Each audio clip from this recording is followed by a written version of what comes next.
So this is my 93 Honda Del Sol, and I had a couple guys on the site who have questions on how to install an amp, how to wire an amp, you know, and other questions. So with this video, hopefully to answer some of you guys' questions. But this is basically it's not a really hard install. You know, anybody can make and install this. You just gotta buy all the wiring, all the wires, running the wires to these cars. It's fairly easy. It's nothing hard. But let's get started. All right.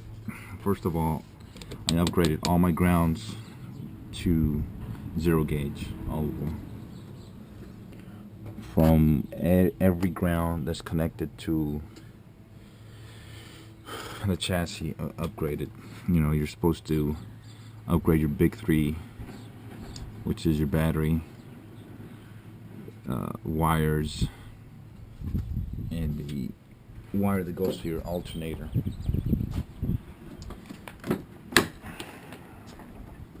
So what I did is, there's a grommet over here in all these Hondas. You know, this is a Honda. So you pop that out. I was able to run the wire from there to the side, and it goes to the back.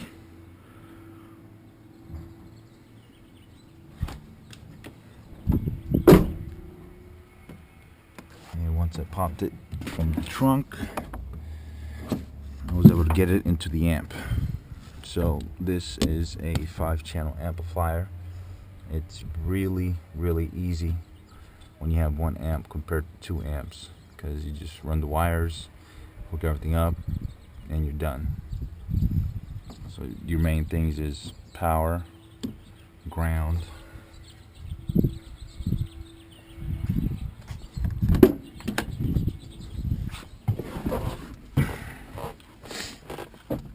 and then your RCA wires from your deck. It depends what deck you have. Each deck is different. Most of them come with these connections, because you have your front speakers, your rears, and then your subwoofer.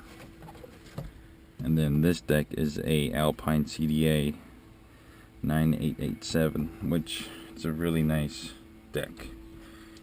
Fancy, expensive, but it's got a lot of features in it.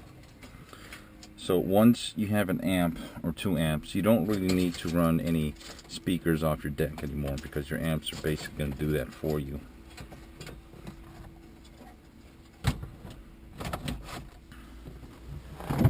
And the way I ran the speaker wires and the RCAs is speaker wires, RCAs to the side, the opposite side of the power, through the back, and into the input of the amp.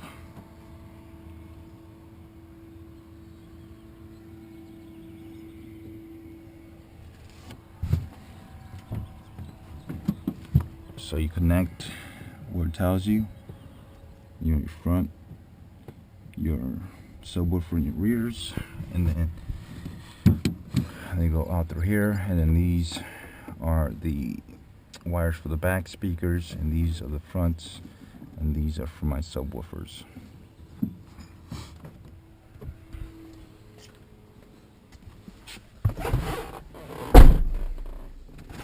Now on this car, I have a JL Audio Stealth Box that houses 2 of the new Alpines. I got 2 ohms on each side, and let's just hear what they sound like. Let's get a track with some bass.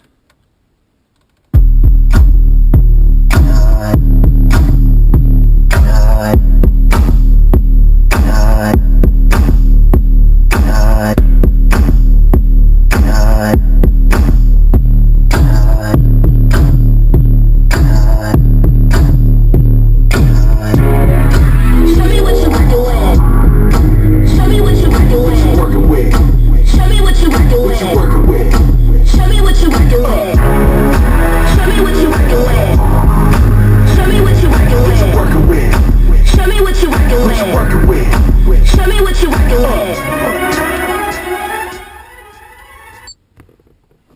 yeah, I don't really listen to my music that loud.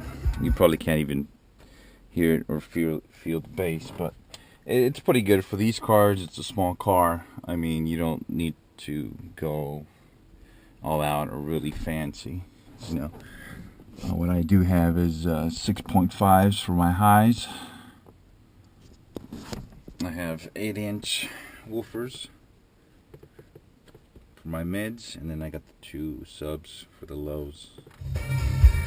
With this deck, I mean, there's a lot of things you can do. I mean, you can go full active, which you can control the sound and the frequencies from each speaker.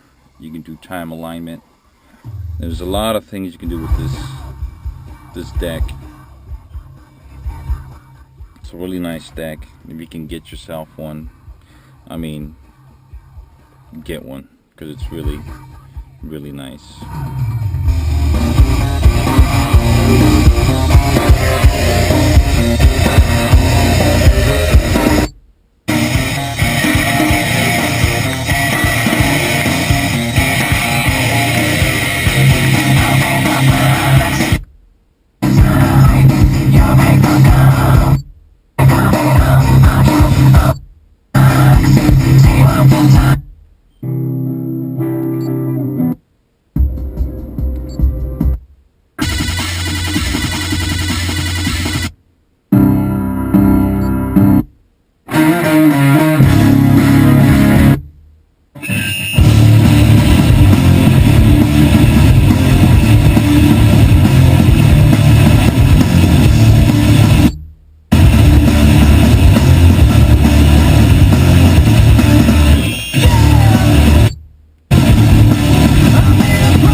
Alright, let's go on to the next video.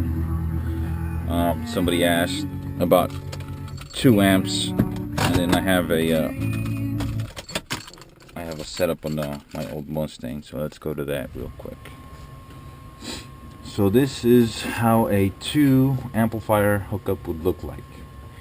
This is one way of hooking this up. It does have a capacitor, which you don't need, but you would have 2 amplifiers, one for your highs, that would be speakers up front, and your lows, which be for this subwoofer box. The way that would be powered would be by a distributor block. Basically, one connection goes in, you got multiple connections coming out that powers 1 and 2, and then of course you would have to run your RCA wire from the deck all the way to the back, hook it up.